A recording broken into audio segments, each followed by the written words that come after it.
Necessary. Thank you, Senator Hawley. Senator Kelly, please. Thank you, Mr. Chairman.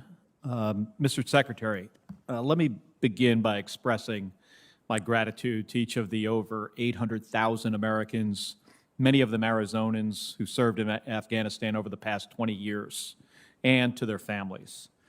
I also commend our service members' support of one of the largest airlifts in our country's history. We will never forget the achievements of the men and women who worked 24/7 in Kabul, managed impossible conditions on the ground, and above all, those who made the ultimate sacrifice, protecting innocent civilians. 124,000 people are safe today because of American troops and diplomats. Still, after decades of conflict, 2,500 American soldiers killed, and billions invested in security cooperation, the American people deserve to know why the Afghan government and security forces collapsed in a matter of days, and how there was a failure to prepare for this scenario and ensure that our people were out of the country before it fell. And I think we've established here that the withdrawal and evacuation did not account for real-world conditions and that the intelligence was flawed. The United States wields incredible power as a global leader, and our accountability must match our influence. For our own national security, and for each of those who served in Afghanistan during our longest war, we must understand what happened, but also look forward to ensure that our posture allows us to provide for our national security and prevent Afghanistan's use as a base for terrorist activity. So I want to transition and look forward and not ask you questions that you've already answered. General McKenzie, America's armed forces have been on the front lines fighting terrorists for the past 20 years. During this time, al-Qaeda and other terrorist organizations have been degraded. While our military presence in Afghanistan has ended, our commitment to fighting terrorism has not. With our withdrawal complete, the Afghan government collapsed and the Taliban seeking to fill the power vacuum left behind, how is Central Command postured to prevent terrorist organizations from gaining strength in the region? Senator, probably the details of this would be best left to the classified session, which we'll have later this afternoon.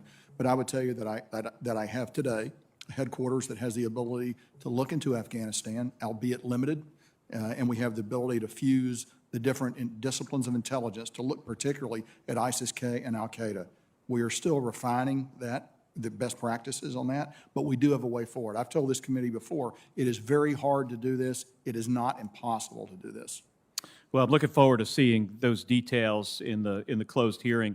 Are you confident that we can deny organizations like al-Qaeda and ISIS the ability to use Afghanistan as a launch pad for terrorist activity? I think that's yet to be seen. I think we're still seeing how al-Qaeda and ISIS are configuring themselves against the Taliban. We're still seeing what the Taliban is going to do. So I think it's early. I would not say I'm confident that that's going to be on the ground yet. We could get to that point, but I do not yet have that level of confidence.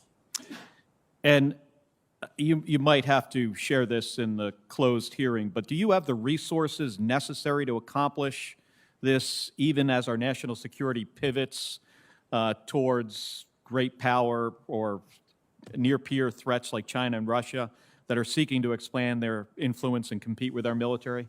Senator, I'll just say I'm in a constant dialogue with the Secretary about requirements in CENTCOM, and I'll give you some more details in the closed session. Okay. Well, thank you.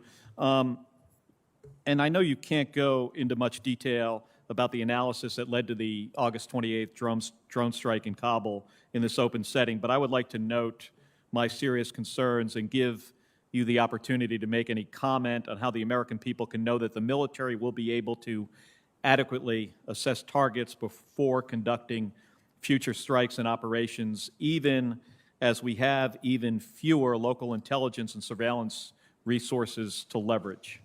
Senator, again, the matter's under investigation, but what I can tell you broadly, and to restate some things I've said earlier, I am responsible for that. It happened in my area of responsibility, so I'm the responsible officer for that strike. Moreover, I was under no pressure, and no one in my chain of command below me was under any pressure to take that strike. We acted based on the intelligence read that we saw on the ground. We acted several times on intelligence that we saw, and we were successful in other occasions in preventing attacks. This time, tragically, we were wrong.